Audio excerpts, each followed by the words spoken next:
Good evening and a very warm welcome to all at Oxford Bookstore. First of all, I would request everybody to pardon me for I'm having a very bad throat. Okay. Today, we have all gathered for the launch of Kolkata Ekdin Kollolini, authored by Dr. Sanjay Ghosh, published by Abhijan Publishers. This launch is a docu-novel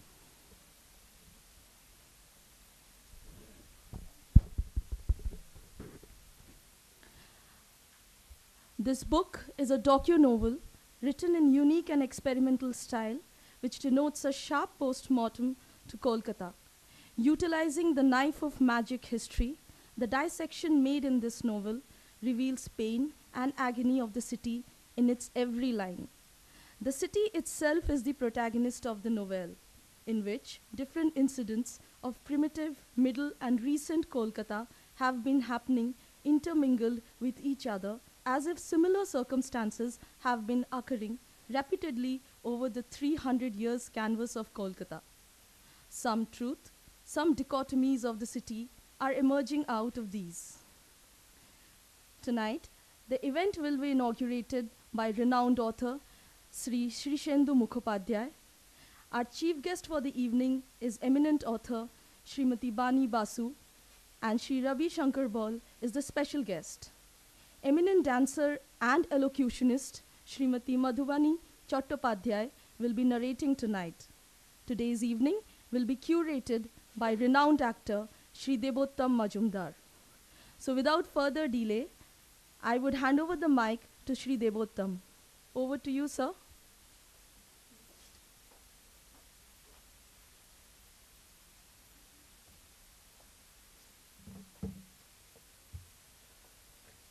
শুভ সন্ধ্যা। আজকের এই বই প্রকাশের অনুষ্ঠানে সবাইকে স্বাগত। আমি দেবোত্তম মজুমদার এই অনুষ্ঠানের সঞ্চালনায় থাকব।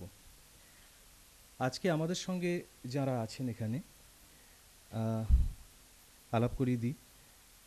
আজকের উদ্বোধক প্রখ্যাত কথাসাহিত্যিক শ্রী শীর্ষেন্দু মুখোপাধ্যায় মহাশয়। আজকের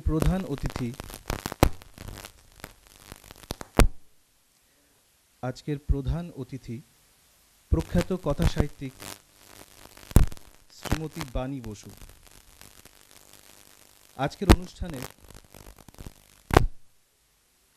আজকের অনুষ্ঠানের দুই বিশেষ অতিথি বিশিষ্ট নৃত্য ও বাচিক শিল্পী মধুবনী চট্টোপাধ্যায় এবং আমাদের সঙ্গে রয়েছেন লেখক সঞ্জয় ঘোষ। আজকে যে বইটির উদ্বোধন, তার চলাচল কলকাতাকে ঘিরে, কলকাতাকে জড়িয়ে। একটি রবীন্দ্রসঙ্গীত যা কলকাতাকে উৎসর্গ করে গাওয়া যেতে পারে, তাই দিয়ে আজকের অনুষ্ঠান শুরু করছি। ভুল ত্রুটি হলে মার্জনা করবেন, আমি তো ঠিক গায়ক নই।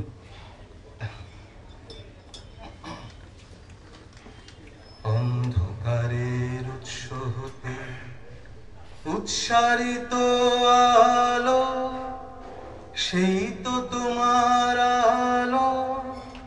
সকল দ্বন্দ্ব বিরোধ মাঝে জাগ্রত যে ভালো, সেই তো তোমার ভালো। অন্ধকারের উৎস হতে উৎসারিত আলো, সেই তো তোমার আলো। সকল দ্বন্দ্ব বিরোধ মাঝে জাগ্রত যে ভালো, সেই তো তোমার ভালো। বিশ্বজনের পায়ের তলে ধূলিময় যে ভূমি, সেই তো স্বর্গভূমি। সবাই নিয়ে সবার মাঝে লুকিয়ে আছো তুমি, সেই তো আমার তুমি। অন্ধকারের উৎস হতে। এখন প্রধান অতিথি শ্রীমতী বাণী বসুকে কিছু বলতে অনুরোধ করছি। Thank you.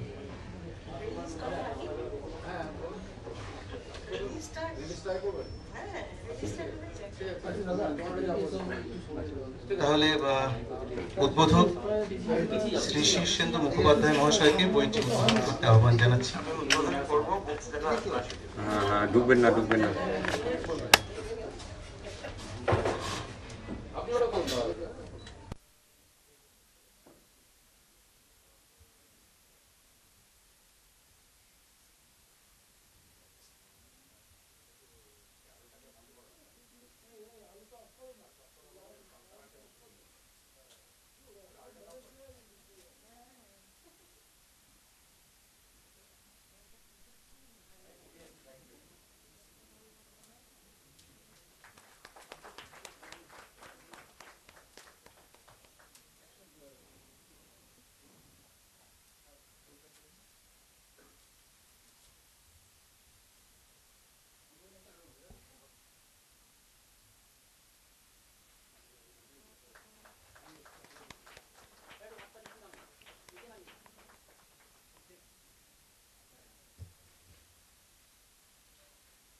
এবার প্রধান অতিথি শ্রীমতী বাণী বসুকে কিছু বলতে অনুরোধ করছি।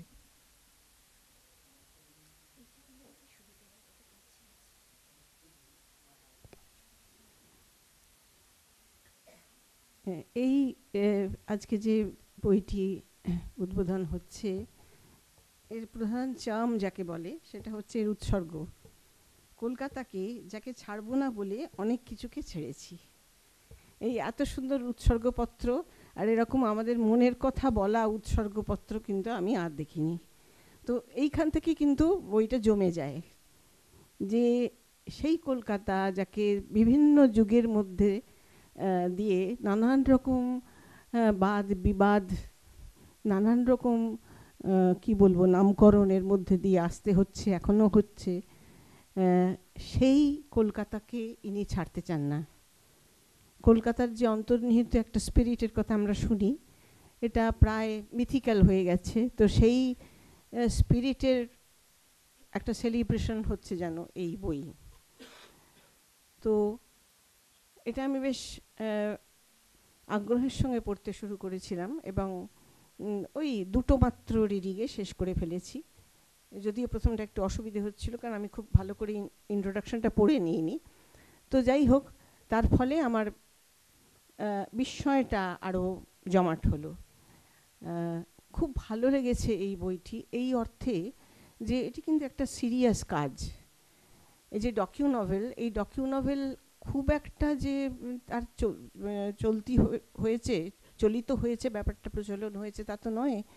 তো এই যে ডকিউ নভেল উনি সৃষ্টি করলেন সঞ্জয় ঘোষ, এটা জন্য উনি অনেক দিন থেকে প্রস্তুত হয়েছেন। শুধু তাই নয়, আমার মনে হচ্ছে যে এটা ওর অন্তরের মধ্যেই ছিল, দীর্ঘদিন ধরে এই জিনিসটা গড়ে উঠেছে। কলকাতার একজন নাগরিক, কলকাতার একজন ডাক্তার, কলকাতার একজন শিল্প পিপাসু এবং শিল্পী, এই এতগুলো যে ওর পরিচয়, সঞ্জয়ের পরিচয়, সেই সমস্ত পরিচয়ের মধ্য দিয়েই কিন্তু উনি কলকাতাকে নানানভাবে উপভোগ করেছেন। কলকাতার যে নেগেটিভ দিকগুলো, তার যে পজিটিভ দিকগুলো, শুধু নেগেটিভ পজিটিভ বলে নয়, তার যে একটা অদ্ভুত চারিত্র আছে, চারিত্রিক বৈশিষ্ট্য আছে। এবং একেবারে গোড়ার থেকে শুরু করে আজ পর্যন্ত এই 300 বছর বলা হচ্ছে, তার চেয়েও বেশি এর বয়স। যাই হোক, এই 300 বছর বা 350 400 এরকম এই বছর ধরে কিভাবে কলকাতা আজকে গড়ে উঠেছে এবং গড়ে উঠছে, উঠবার যে প্রসেসটা, সেইটাকেই উনি একটা স্ট্রিম অফ কনসিয়াসের মতন জিনিসটাকে আমাদের কাছে তুলে ধরেছেন। তো এই যে কলকাতার যে চারিত্র, এটা কিন্তু বড় নগর মাত্রই যে থাকে তা নয়, এরকম ধরনের একটা বৈশিষ্ট্য থাকে, চরিত্র থাকে। ধরুন লন্ডনের আছে বলে শুনেছি, ধরুন প্যারিসের আছে বলে শুনেছি, কিন্তু অন্য কোনো শহরের কথা আমাদের ভারতবর্ষেও বলছি যে অন্যান্য কোনো শহরের এইরকম ধরনের কোনো চরিত্র কথা খুব বেশি শুনতে পাইনি। হয়তো আমি ভুল করতে পারি, হয়তো আরও কয়েকটি আছে, কিন্তু এই নগরগুলো একটা বিশেষ স্থান আছে আমাদের নাগরিক সভ্যতার ইতিহাসে।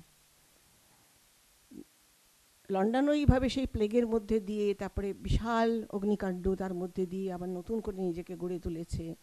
তার যে বিশ্বযুদ্ধের যে ধ্বংসাবশেষ থেকে আবার ফিনিক্সের মতো উঠেছে। তা আমাদের কলকাতাতে সেইভাবে কোনো ওয়ার, যাকে বলে ওয়ার এক্সপিরিয়েন্স আমাদের নেই ঠিকই, কিন্তু আমাদের রায়াট এক্সপিরিয়েন্স তো আছে, অনবরতই হয়ে যাচ্ছে। 47 সালের আগেও হয়েছে, 47-এ তো ভয়ানকভাবে হয়েছে, তারপরে 50-এ হয়েছে, 60-এ হয়েছে, এটা হয়েই যাচ্ছে। তো সেই হিসেবে একটা ছিন্ন ভিন্ন একটা টেক্সচার যাকে বলে কলকাতা নগরের।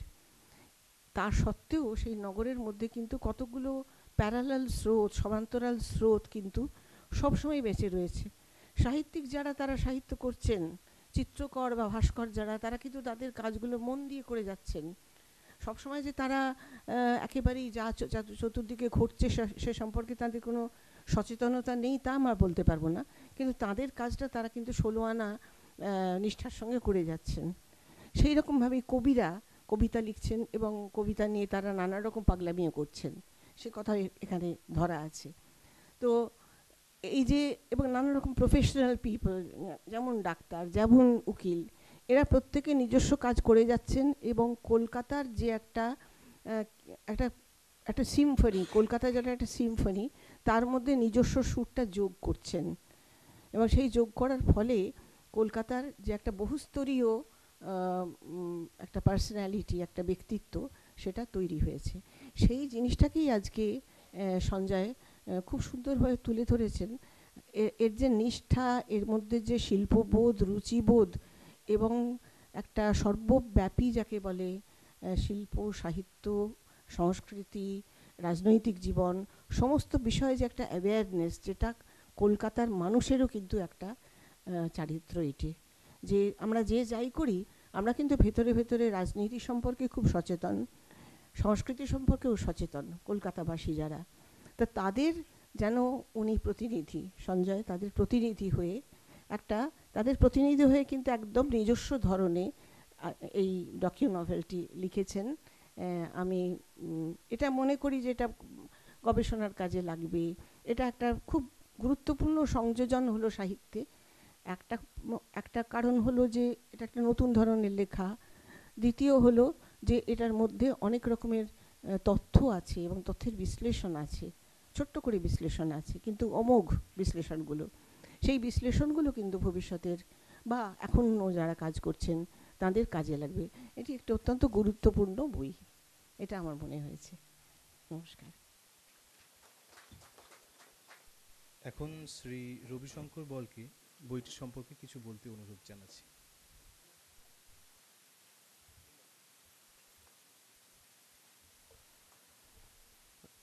সঞ্জয় ঘোষের শিল্প সত্তার সঙ্গে আমার প্রথম পরিচয় ছবি দেখে, এবং সেই ছবি দেখে আমি মুগ্ধ হয়েছিলাম। সঞ্জয় স্বশিক্ষিত শিল্পী, কিন্তু তার ছবি দেখে তা বোঝার কোনো উপায় নেই। তারপরে আবিষ্কার করলাম সঞ্জয় কবিতা লেখেন, তারপর প্রবন্ধ লেখেন। সঞ্জয়ের দুটি গুরুত্বপূর্ণ প্রবন্ধ আমার মনে হয় রবীন্দ্রনাথকে নিয়ে এবং ভ্যান গঘকে নিয়ে উনি লিখেছিলেন। তারপরে এই উপন্যাস, আমি যখন পড়লাম উপন্যাসটা, এটা বোধহয় সঞ্জয়ের প্রথম উপন্যাসই, প্রকাশিত প্রথম উপন্যাস।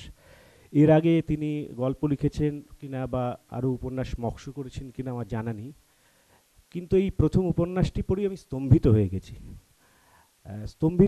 এই প্রথমত এই লেখাটির অসম্ভব একটি তীব্র গতি এবং টান আছে, মানে একবার ধরলে এটাকে ছেড়ে দেওয়া যাবে না। এবং আরও সবচেয়ে বড় ব্যাপার যেটা, সেটা হচ্ছে সময় নিয়ে যে খেলাটা এই উপন্যাসে চলে, সেই অর্থে খুব নির্দিষ্ট দানা বাঁধা কোনো চরিত্র নেই। মুক্তিনাথ বলে একটি চরিত্র আছে বা আরও কয়েকজন, যে মুক্তিনাথই ঘুরে বেড়াচ্ছে 300 বছর ধরে একটা শহরের মধ্যে, এবং সেই শহরটা এই 300 বছরটা নানাভাবে আসা যাওয়া করছে, কখনো বর্তমানে, কখনো অতীতে, কখনো ভবিষ্যতে। এবং এই আসা যাওয়ারটা এত স্মুথলি ঘটে এই উপন্যাসের মধ্যে যে কোথাও কোনো জার্ক হয় না, এবং প্রচুর তথ্য এই উপন্যাসের মধ্যে রয়েছে, যে কারণে হয়তো উনি একে ডকু নভেল বলেছেন। আমি অবশ্য ডকু নভেল বলতে রাজি নই, আমি এটাকে উপন্যাসই বলি। ডকু নভেল কি হতে পারে আবার? প্রচুর তথ্য আছে, কিন্তু সেই তথ্যগুলি কোথাও ভারাক্রান্ত করে না আমাদের। এবং এর মধ্যে তথ্য থাকলেও কাহিনী বিভিন্ন বাঁক নিয়ে যেভাবে তৈরি হয়েছে উপন্যাসের মধ্যে, তা সত্যি ঈর্ষণীয়। মানে সঞ্জয় প্রথম উপন্যাসেই নিজের মানে এর আগেও ওই যেটা বললাম যে ওই ভ্যান গগ বা রবীন্দ্রনাথকে নিয়ে যে প্রবন্ধ, সেই প্রবন্ধের কোনো তুলনা নেই, কিন্তু প্রথম উপন্যাসেই যে উনি এই রকম একটা জায়গায় পৌঁছে যাবেন, এটা আমার কল্পনারও অতীত ছিল। এবং আমার খুব ভালো লাগছে ভেবে যে প্রথম উপন্যাসে উনি এইরকম একটা জোরালো কাজ করলেন। আমার অনেক অভিনন্দন রইল, এবং আমি চাইব সঞ্জয়ের এই উপন্যাসটি আপনারা সকলে পড়ুন। নমস্কার। ধন্যবাদ রবিশঙ্কর বাবু। এবার উদ্বোধক শ্রী শীর্ষেন্দু মুখোপাধ্যায়কে আহ্বান জানাচ্ছি কিছু বলার জন্য। সকলকে আমার সশ্রদ্ধ নমস্কার, আমার গভীর প্রীতি এবং শুভেচ্ছা। সঞ্জয়কে আমি অনেকদিন ধরে চিনি, চিকিৎসক হিসেবে, শিল্পী, কবি এবং একজন সাহিত্যিক হিসেবেও। পেশা মানুষের একটা থাকে, অনেকে দেখা যায় যে সেই পেশার মধ্যেই ডুবে থাকেন, তার বাইরে আর বড় একটা তার কোনো সঞ্চালনা থাকে না বা অবদান থাকে না। সঞ্জয় সেদিক থেকে ব্যতিক্রম, এবং তার এই যেটা সৃজনশীল সত্তা রয়েছে তার পরিচয় আমি অনেকদিন আগেই পেয়েছি। আর আমি তার কিছু লেখাও পড়েছি। আনন্দবাজারে প্রকাশিত একটি লেখা দুটো কিস্তিতে বেরিয়েছিল, সেটি পড়ে আমি ফোনে জানিয়েছিলাম ওকে যে খুব ভালো হয়েছে। আর এই উপন্যাসটি কদিন আগে উনি আমার কাছে নিয়ে যান এবং আমাকে উপহার দেন যে সময় পেলে একটু পড়ে দেখবেন। আমার সময় সত্যি খুব কম, তা সত্ত্বেও উপন্যাসটি আতিপাতি করে পড়ার চেষ্টা করেছি। আমার যেটা মনে হয়েছে যে এক্সপেরিমেন্টাল, এ তো ঠিকই, এবং এই যে সময়, টাইম এবং স্পেসকে একাকার করে দেওয়া, এটা একটা অভিনব প্রয়াস। প্রাচীন কলকাতা সম্পর্কে আমাদের একটা রোমান্টিক স্মৃতিচারণা আছে। আরও আগের কলকাতাকে আমরা দেখিনি, যখন কলকাতায় পালকি চলতো বা গরুর গাড়ি চলতো বা রাস্তা পাকা ছিল না। অর্থাৎ আমরা ইস্ট ইন্ডিয়া কোম্পানির আমলে যে কলকাতার কথা জানি বা পড়েছি বইতে, এখানে বিবলিওগ্রাফি আছে। এখানে সঞ্জয় যে সমস্ত বইয়ের সাহায্য নিয়েছেন তার একটা বিশাল তালিকা আছে। এই বইগুলোর অনেকগুলোই আমি পড়েছি, এবং আমার এই প্রাচীন কলকাতা সম্পর্কে একটা কৌতূহলও আছে। যখন আমি প্রথম কলকাতায় আসি 5-এর দশকে, তখন আমি হেঁটে হেঁটে কলকাতা শহরে আতিপাতি সমস্ত গলি ঘুরে বেড়াতাম। অনেক জায়গায় দেখেছি যে প্রাচীন কলকাতার অনেকটাই এখনও রয়েছে, তার অস্তিত্ব রয়েছে। প্রাচীন বলতে একেবারে সেই ইস্ট ইন্ডিয়া কোম্পানির আমলের নয়, কিন্তু বেশ প্রাচীন যে সমস্ত বাড়িঘর রয়েছে সেগুলো নিয়ে অনেক চর্চা এবং তার অনেক আমরা জানি, তাকে নিয়ে অনেক গবেষণাও হয়েছে। তো সেই প্রাচীন কলকাতা আমাদের খুব রোমান্টিকভাবে আকর্ষণ করে। সঞ্জয়কেও নিশ্চয়ই করেছে, যে কারণে উনি যখন আমি ওইটা পড়তে শুরু করলাম, দেখলাম যে পালকি এবং অটো কাছাকাছি চলে আসছে একই সঙ্গে, এবং মুক্তিযাত্রার যাত্রা শুরু হচ্ছে, বৃদ্ধ মুক্তিনাথ যাচ্ছে, তারপরে তার যৌবনের প্রত্যাবর্তন। এই জিনিসগুলোর মধ্যে কোনো গ্যাপ নেই, কোনো সময়ের বিভাজন নেই, যেন একই সঙ্গে ঘটে যাচ্ছে। খুব ইন্টারেস্টিং। এটার পড়ার একটা নতুন অভিজ্ঞতা পাঠকের হবে, যে এই যে সময়টাকে আমরা একাকার করে দিই, অতীত এবং বর্তমানকে যদি গুলিয়ে দিই, একটা মিক্সিতে পাক খাইয়ে দিই, তাহলে কী জিনিস দাঁড়াবে, এটি তার একটি দৃষ্টান্ত হয়ে থাকবে।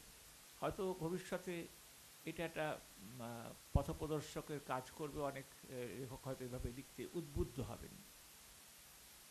এই বয়সে আমি আর হয়তো পেরে উঠবো না, কিন্তু যাই হোক, লেখক যেটা করেছেন বা পেরেছেন, সাহস করে এই পদ্ধতিটা অবলম্বন করেছে, সেই জন্য তিনি অবশ্যই অভিনন্দন তার প্রাপ্য। একটা কথা আছে, সেটা হচ্ছে এই বলি যে গ্যাপ না থাকার ফলে, টাইম গ্যাপ তো নেই, টাইম গ্যাপ না থাকার ফলে বাঙালি পাঠকের কিছু অসুবিধা হবে। কেননা বাঙালি পাঠক যারা, তাদের আমি একটু অনুযোগী করি, তারা মাথা খুব কাটাতে চায় না, তারা মস্তিষ্ক চালনা করতে চান না, তারা বই থেকে বিশ্রাম চান, বই থেকে পরিশ্রম চান না। অবসর বিনোদন ঠিক আছে, কিন্তু ওই বইটা পড়তে পড়তে আমি আবার নতুন করে ভাববো, মস্তিষ্ককে বিভ্রান্ত করব বা বিব্রত করব, এটা বাঙালি পাঠকের অভিপ্রেত নয়। যে কারণে কোনো এটি লেখার মধ্যে কিছু স্পিন থাকলে, মানে জটিলতা কুটিলতা থাকলে, বাঙালি সেটি সযত্নে সেই বইটি পরিহার করে, কঠিন বই বলে সেটিকে সরিয়ে রাখে। সুতরাং এই কঠিন বইটি জনপ্রিয় হওয়া কিন্তু খুব কঠিন। আর একটা জিনিস সেটা হচ্ছে এই যে টাইম গ্যাপ উনি রাখেননি, ভালো খুবই ভালো হয়েছে। আবার এখানে যে টানা গল্প একটা একেবারে শুরু থেকে শেষ অবধি ওরকমভাবে হয়েছে না, বিচ্ছিন্ন কিছু এপিসোডিক, যেন চিত্রমালা উপস্থিত করে গেছেন, একের পর এক চিত্র। তো এই একটা নতুন ধরন, এটা একটা সাহসের পরিচয়। গ্রন্থটি একটি অগ্রদূত হিসেবে পরিগণিত হবে। জনপ্রিয় হওয়া খুব মুশকিল, এটা আমি আগেই বলে দিচ্ছি। জনপ্রিয় হয়তো হবে ভবিষ্যতে, একটু সময় লাগবে। আরও একটা ব্যাপার যে এই বইটি খুব ছোট, খুব বেশি বড় নয়। বড় নয় কেন সেটা প্রশ্ন নয়, লেখক যেমন খুশি লিখবেন, তার তো সে অধিকার আছেই। শেষটি খুব সুন্দর হয়েছে এই কারণেই বলবো যে কলকাতা থেকে মুক্তিনাথ চলে যাচ্ছে, কোথায় যাচ্ছে? সে কলকাতার দিকেই যাচ্ছে। অর্থাৎ পুরনো এবং নতুন কলকাতার কোনো একটা থেকে কোনো একটায় তার অভিগমন ঘটছে। এই জিনিসটি, কনক্লুশন, এটা আমার কাছে খুব অভিনব মনে হয়েছে। আমি আশা করব যে তার জীবন যেভাবে তিনি তাকে নিয়োগ করেছেন, দুভাগে ভাগ করে নিয়েছেন, একদিকে তার পেশাগত একটা জগৎ আছে, সেখানেও চিন্তাভাবনা পঠন পাঠন আছে, আরেকদিকে তার এই আগ্রাসী ভালোবাসা সাহিত্যের প্রতি, এটাও তাকে আমার কাছে খুব প্রিয় করে তুলেছে। প্রিয় মানুষ এই কারণেই, তিনি শুধু ডাক্তার নন, শুধুই মানুষের রোগ ভোগের ঠিকানা রাখেন না, তিনি মানুষের অন্যভাবেও মানুষকে অ্যাপ্রোচ করতে চান, মানুষকে ছুঁতে চান। আর আমরা জানি যে লেখক মাত্রই নিজের অভিজ্ঞতা, নিজের ভালোবাসা, নিজের যেটুকু করিয়ে বাড়িয়ে জীবন থেকে আমরা পাই, সেগুলো আর পাঁচজনের সঙ্গে আমরা শেয়ার করতে চাই। শেয়ার করতে চাই বলেই একজন লেখক লেখে, সবসময় যশ প্রতিষ্ঠার জন্য লেখে না। আমার ভাবনা চিন্তার শরিক আমি আরও পাঁচজনকে করে নিতে চাই, এই বাসনা থেকেও অনেকে লেখে। সঞ্জয় তাই লিখছে, তাকে আমার ধন্যবাদ, অভিনন্দন এবং ভালোবাসা জানাই। লেখনী যেন সচল থাকে সঞ্জয়, এটুকু বলে রাখলাম, থেমে গেলে চলবে না। আর মানে কোনো অজুহাতেই লেখা বন্ধ করা চলবে না। আমার শুভেচ্ছা রইল।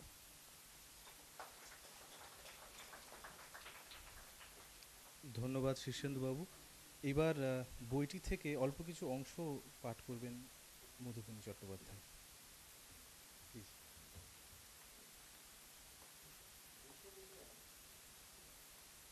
প্রথমেই মার্জনা চেয়ে নিচ্ছি, আমার গলার অবস্থা ভীষণ খারাপ, তাও আমি চেষ্টা করছি।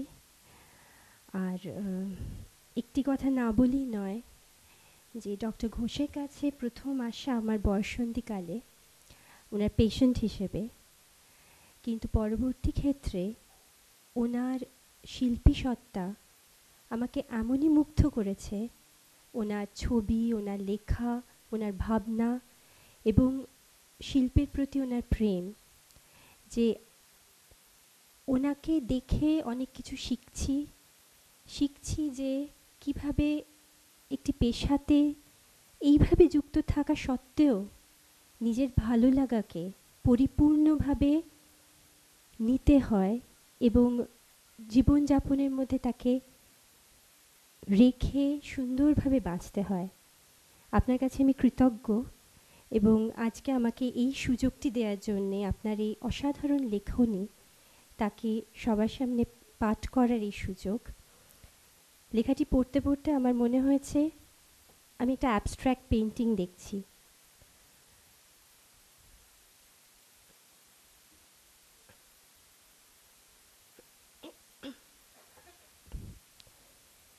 মুক্তিনাথ হাঁটছে, ক্রমেই হাঁটছে, পায়ে পায়ে একা, অনেকটা নিচু হয়ে মাটির দিকে মুখ ঝুঁকিয়ে। পাখির দৃষ্টিতে আকাশ থেকে দেখলে মনে হবে যেন লোকটা বুকে হাঁটছে, সরীসৃপের মতো। আর লোকটা বীভৎস কুঁজো, হাতে কোনো লাঠি নেই, অথচ ভঙ্গিটা লাঠি নিয়ে হাঁটার মতো। হাতের মুষ্টিতে যেন অদৃশ্য কোনো দণ্ড ধরে আছে, যা শরীরের সমস্ত ভার বয়ে নিয়ে ফেলেছে মাটিতে। সিঁদুরে ফুটের বাড়ি থেকে সে বেরিয়েছে দুপুর 2টো নাগাদ। চিতপুর রোড ধরে এগোচ্ছে সন্তর্পণে। বেরোবার আগে টিভিতে কোন এক যেন খবরের চ্যানেলে দেখেছে সে বাগবাজারের ক্লাইভের সৈন্যদলকে বুনো মোষে গুঁতিয়েছে আজ সকালেই। বাঁদরেরও উপদ্রব বেড়েছে বরং ইদানি কলকাতার পথে ঘাটে।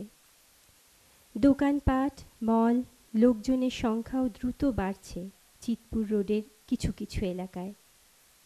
ক্রমেই জনাকীর্ণ হয়ে পড়ছে বাগবাজার স্ট্রিট থেকে লালবাজারের মোড়। মানুষের সঙ্গে ধাক্কা না খেয়ে পথ চলা দায়। ধান ক্ষেত, পুকুর আর মাঠ কোটা পেরিয়ে যাচ্ছে মুক্তিনাথ। রাস্তার ধারে দুর্গন্ধে ভরা পাঁক ভর্তি বড় বড় পগার। একটা পগারে আচম্বিতে পা ঢুকে গেল মুক্তিনাথের। জামা, জুতো, প্যান্ট নোংরায় নোংরা। এ নিয়ে সে কীভাবে যাবে সাহেব পাড়ায়, সাদা কলকাতায়, ট্যাঙ্ক স্কোয়ার কিংবা চৌরঙ্গি পাড়ায়? সেখানে তো সবাই পরিচ্ছন্ন, লোকজন, পথ ঘাট, বাড়ি ঘর। কালো কলকাতার নেটিভ টাউনে মানিয়ে যেত এইসব ময়লা মাখা পোশাক আশাক। সেখানে মানুষজনের ঘর বাড়ির গায়ে দিদার কাদামাটি। সাদা টাউনের ধর্মতলা অঞ্চল এখনো তো অনেকটা ক্রোশ। কিভাবে পৌঁছবে সে? জিভের তলায় সরবিট্রেট দিয়েও বুকে একটা চাপ চাপ ব্যথা লাগছে যেন তার। তবে কি পালকি রড়া থেকে পালকি ভাড়া করে নেবে একটা? বেরিয়ে যাবে অনেক গন্ডা পয়সা। অটো স্ট্যান্ড থেকে অটো ভাড়া করা যায়, শেয়ারে গেলে তার ভাড়া পালকির চেয়ে বোধহয় কম পড়বে। এই মাগ্গি গন্ডার দিনে সেটুকুও তো সাশ্রয়। এইসব দুটানা ভাবনার মধ্যে দিয়ে শেষ পর্যন্ত পায়ে হাঁটতে থাকলো মুক্তিনাথ। হঠাৎ কানে এলো ঢেঁড়া পেটানো হচ্ছে রাস্তায় রাস্তায়। ব্রজমোহনের ফাঁসি হবে, কোম্পানির লোক ঘোষণা করছে। কৌতূহলে সাদা কলকাতা ডালহাউসি অঞ্চলে ফ্যান্সি লেনের দিকে এগিয়ে গেল মুক্তিনাথ। ফ্যান্সি লেনের আর ওয়েলেসলি প্লেসের রাস্তার দুধারে অনেক বড় বড় গাছ। সেই গাছের গায়ে দড়ি বেঁধে উন্মুক্ত ফাঁসি দেওয়া হয় আসামিদের। ফ্যান্সি লেনে ঢোকার আগে মুক্তিনাথের কানে এলো তীব্র চিৎকার একটা মুমূর্ষ মানুষের। বড়বাজারের দক্ষিণ কোণ থেকে বেত মেরে মেরে প্রকাশ্য রাস্তায় উত্তর কোণে নিয়ে যাওয়া হচ্ছে রামজয় ঘোষকে। সে একটা দোকান থেকে চুরি করেছে 10 আনা পয়সা। বেত মারতে মারতে আবার তাকে নিয়ে আসা হলো উত্তর থেকে দক্ষিণ কোণে। তাকে ঘিরে মজা দেখছে প্রচুর মানুষ। শেষকালে চিতপুর ব্রিজের কাছে নিয়ে গিয়ে বেত মারা থামানো হলো, ছেড়ে দেওয়া হলো তাকে। ততক্ষণে সমস্ত চুরির স্বাদ মিটে গেছে তার চিরতরে।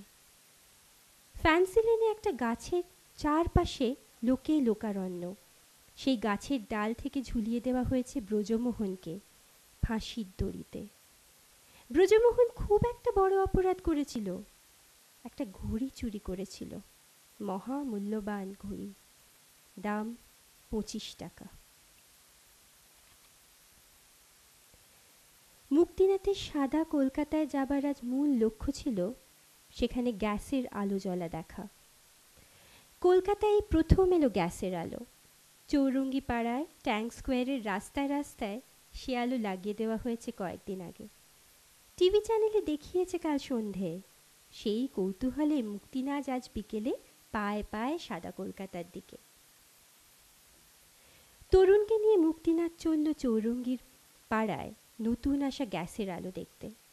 এতক্ষণে নিশ্চয়ই মিটে গেছে নুনের খালাড়িদের বিক্ষোভ, ফাঁকা হয়ে গেছে আলোকোজ্জ্বল ধর্মতলা এলাকা, নির্বিবাদে দেখা যাবে নতুন আলোকমালা। সৌর এসে মুক্তিনাথের কাছে দাঁড়ালো, তার মুখ কঠিন, গলার স্বর জড়ানো, হয়তো সুরাপান করেছে কিছুটা। সৌর জড়িয়ে জড়িয়ে বলল, আমরা আরও অন্ধকারে নিমজ্জিত হলাম, এক একটা গ্যাসের আলো 17টি মোমবাতির সমান। এটা তুই বলছিস সৌর, না অন্য কারো কথা? মুক্তিনাথ সৌরকে ধরে ঝাঁকায়। না, এটা আমার কথা নয়, গিরিশচন্দ্র ঘোষের কথা, কালো টাউনের গিরিশ ঘোষ। ইনি কি নাট্যকার গিরিশ ঘোষ? না।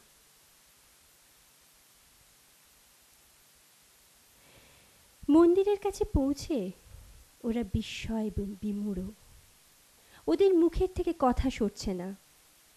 165 ফুট উঁচু নবরত্ন মন্দির পুরোপুরি ধূলিসাৎ, মাটিতে শুয়ে আছে তার গর্বিত চূড়া। কলকাতার দীর্ঘতম ইমারত, যা হলওয়েলের মনুমেন্টের চেয়ে উচ্চতায় বড়, পড়ে আছে ভূমিতে, গুড়িয়ে গেছে তার সব অহংকার কালকের ঝড়ে। সেই সঙ্গে নিশ্চিহ্ন হয়ে গেল গোবিন্দরামের কীর্তিকলাপ। অনেক রোজগারের পর গোবিন্দরাম পুণ্য করতে নামলেন। আকাশ ছোঁয়া মন্দির তৈরি করলেন চিৎপুরে, কলকাতার বিশালতম মন্দির, নবরত্ন মন্দির। মন্দিরের শীর্ষে সোনার কলস, সোনার ধ্বজা, স্বর্ণচূড়ায় সূর্যের আলো পড়ে জলজল করত।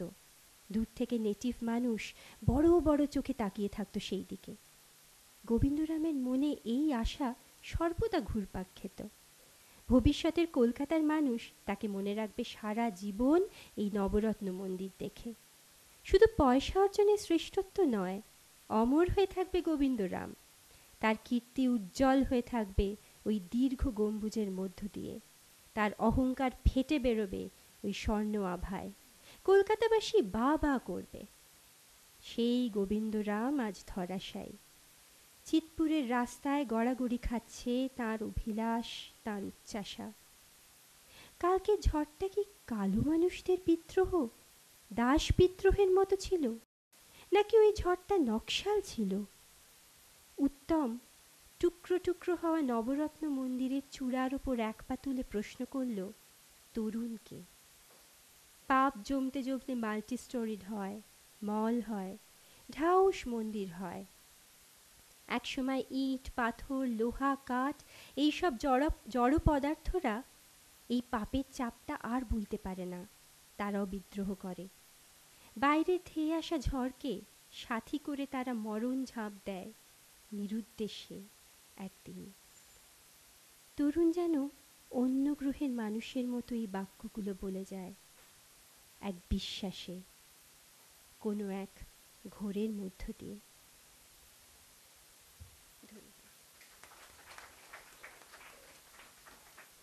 বইটির কিছু অংশ পাঠ করে শোনালেন শ্রীমতী মধুবনী চট্টোপাধ্যায়। এখন প্রকাশক সংস্থা অভিযান পাবলিশার্সের পক্ষ থেকে বলবেন শ্রী প্রবীর চক্রবর্তী।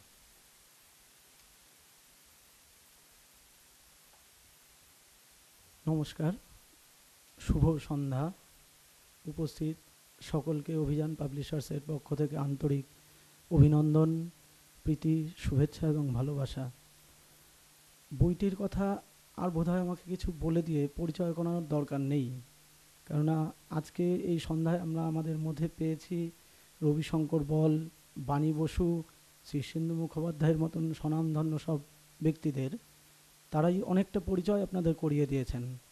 আমি শুধু দুটো কথা বলবো, যে এই উপন্যাসের কথক নয়, পথিক মুক্তিনাথ, তার চোখে দেখা কলকাতা, কলকাতার সেকাল একাল এখানে মিলেমিশে গেছে। আর সঞ্জয়বাবু খুব ব্যস্ত ডাক্তার, শুধু লেখা নয়, তিনি পুরো এই বইটা হয়ে ওঠার জন্য আমাদের, যখন আমরা ডেকেছি, যেভাবে আমাদের পাশে দাঁড়িয়েছেন এসে, আমরা সত্যিই গর্বিত। আপনারা বইটা সংগ্রহ করুন, পড়ুন, সঞ্জয়বাবু আরও লিখুন, সঞ্জয়বাবুর বই আরও বেশি বেশি করে আমরা ছাপবো, এটুকুনি বলি। সকলে ভালো থাকবেন, নমস্কার।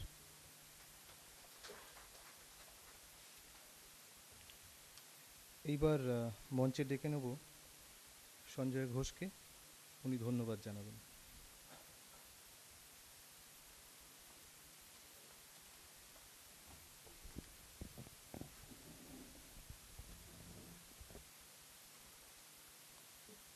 শ্রদ্ধেয় শ্রী শীর্ষেন্দু মুখোপাধ্যায়, শ্রদ্ধেয়া শ্রীমতী বাণী বসু, প্রিয় বন্ধু শ্রী রবিশঙ্কর বল ও শ্রীমতী মধুবনী চট্টোপাধ্যায় ও সমাগত অতিথিবৃন্দ,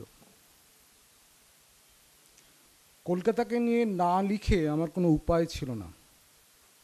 কলকাতা যেন আমার এক আজন্ম সুরঙ্গ লালিত স্বপ্ন। এই শহরকে যেমন ভালোবেসেছি প্রচুর, ঘৃণাও করেছি অনেক। কলকাতায় থাকতে থাকতে নাভিশ্বাস উঠে গেছে কখনো কখনো। আবার কলকাতা ছেড়ে বাইরে গিয়ে দুদণ্ড স্থির থাকতে পারিনি কখনো। কলকাতার ইতিহাসটাকে আমার কেমন যেন জাদু ইতিহাস বলে মনে হয়। এই মুহূর্তে আমার চারপাশের কলকাতায় যা ঘটছে তা যেন 200 বছর বা 100 বছর আগে কলকাতায় কোনো এক সন্ধ্যায় একইভাবে ঘটছিল, অন্য রূপে, অন্য পরিপ্রেক্ষিতে। নির্দিষ্ট কিছু প্যাটার্ন যেন কলকাতার ইতিহাসে বারবার আবর্তিত হয়ে চলেছে এবং তার থেকে বেরিয়ে আসছে কলকাতার কিছু চিরকালীন সত্যি, কিছু চিরকালীন ডাইকোটমি। তাই কলকাতাকে ছেড়ে আমার নিস্তার নেই। ধন্যবাদ জানাই সেই সব আকর গ্রন্থের লেখকদের যারা কলকাতার ওপর বই না লিখলে আমার এই বইয়ের জন্মই হতো না। ধন্যবাদ আমার প্রকাশক অভিযান পাবলিশার্সকে এবং তার কর্ণধার মারুফ হোসেনকে।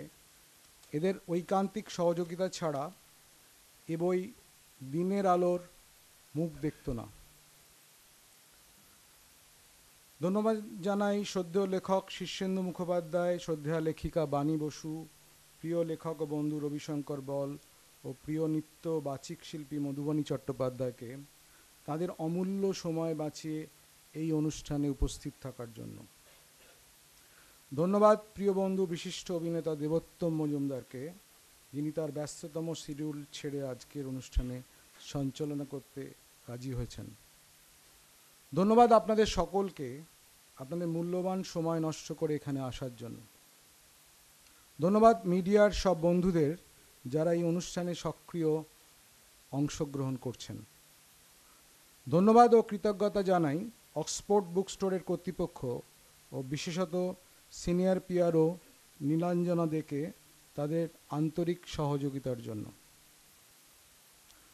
ধন্যবাদ সুদীপ্ত বসু ও তার পুরো টিমকে যারা এই অনুষ্ঠানকে স্থির চিত্রে ও ভিডিওগ্রাফিতে ধরে রাখছেন। এবং শেষে আমার আন্তরিক কৃতজ্ঞতা ও ধন্যবাদ জানিয়ে ছোট করতে চাইব না দুই বিশেষ বন্ধু শ্রী দেবাশিস চন্দ্র ও শ্রী অমিত চট্টোপাধ্যায়কে, যাদের উদ্যোগী সমর্থন ছাড়া এই অনুষ্ঠান সম্ভবপর ছিল না। সবশেষে যারা আমার এই নিরন্তর পাগলামিকে সহ্য করছেন ও প্রশ্রয় দিচ্ছেন, সেই আমার সহধর্মিণী শ্রীমতী শ্রাবণী ঘোষ ও কন্যা ডক্টর সিঞ্জিনী ঘোষকে ধন্যবাদ জানানোর প্ল্যাটফর্ম অবশ্যই এটা নয়। নমস্কার।